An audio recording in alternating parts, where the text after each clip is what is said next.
you an example of this. You ever see Inception? You guys seen Inception? Several times. Several times. Pretty good movie, right? Yeah. Does it completely make sense? I don't think. No. I mean, no. But it makes. I mean, you can. So imagine you take Inception. When did that come out? Was it 2008? A little later, maybe 2008. 2010, something like that. Yeah. 2010. So let's take it back 50 years. Let's take Inception and put it in American movie theaters in 1960. Okay. How do you think people respond to that? I don't think they would go for it. I think that they needed, What would be Ernest Borgnine. Suppose they were like forced to like sit through it. What would be going through their heads? Like, what would they think of the movie? I wouldn't think they would be able to follow like the editing of it. They wouldn't be able to understand how scenes are like linking together. It would disorient them. It would disorient them. They would be like, "What does someone put in my popcorn?"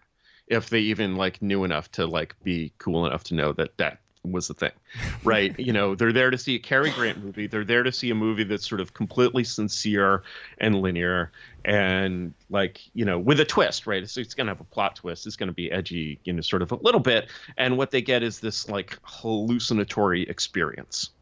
And they're basically going to be react like some like Mormon who's never heard of acid, who you put acid in his drink. Right. Like it's just going to be like a mental breakdown. Right. And you agree with me so far? Yes. Right. Yeah. And so what you got to bear in mind is that we have a political system designed for those people. Hasn't really changed. Mm-hmm. Right.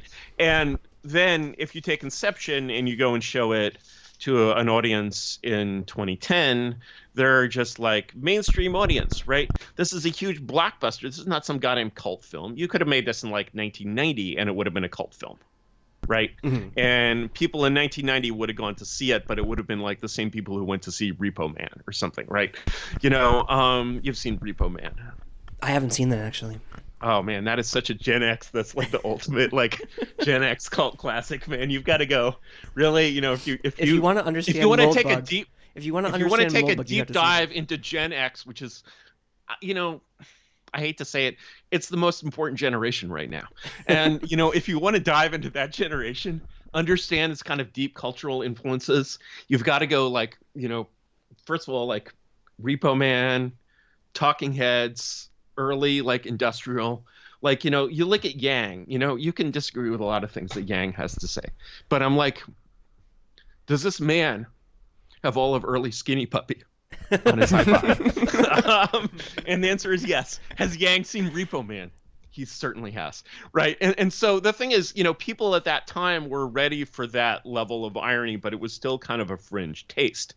And you go and show that in 2010 to these mainstream audiences, and they're just like, oh yeah, there's 3 levels of reality, and that was inside this one, and then they pop in, they pop back, and they're just like completely comfortable with this totally surreal video game level distortion of reality, which would have just like blown the fucking minds of anyone 100 years ago, right?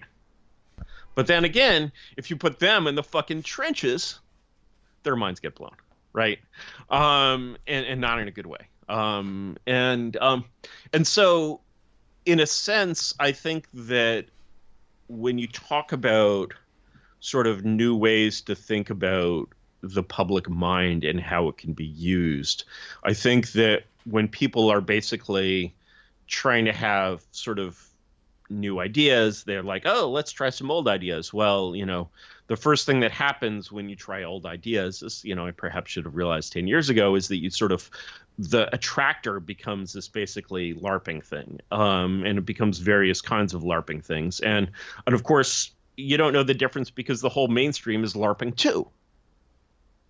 Right. And so, you get into this thing where you come up with this sort of different LARP and you just, the thing that I think, the best segments of, what used to be called the alt-right basically discovered in 2015, 2016 was that after this thing, having it become real and sort of just blow up in so many people's faces sort of led people inexorably to this conclusion that it had to be essentially a literary and artistic movement, and it could not in any way even dabble in sincerity, because sincerity is completely inappropriate in the world that we live in. And so I think that if you look at 21st century attempts to harness the public mind for, positive effect, they'll rely largely on irony. The thing I always quote, you see any Black Mirror? You guys know Black Mirror. Yeah. You must know Black Mirror. Have you seen all the Black Mirrors, or you're I've not seen just all the of them. first episode. I watched I like the Twilight Zone more. The first episode is absolutely the worst. That's why I stopped watching it. I like the Star Trek I know. one. I almost stopped watching it, and I'm like, I'll give this another chance after just like how like depressingly bad this is in every possible way. And to my surprise, they are inconsistent, but many of them are quite good. And the one to watch, however, is the one, I forget the title. I should look this up. It's the one in which they have an election and the voters elect a cartoon character. Sounds familiar. Yeah, it does sound familiar, right? And so, in a sense, the like in a way, Storm Area 51 kind of had some aspects of that. You sort of get this sense of this level at which you're doing something that's kind of both frivolous and real. Right.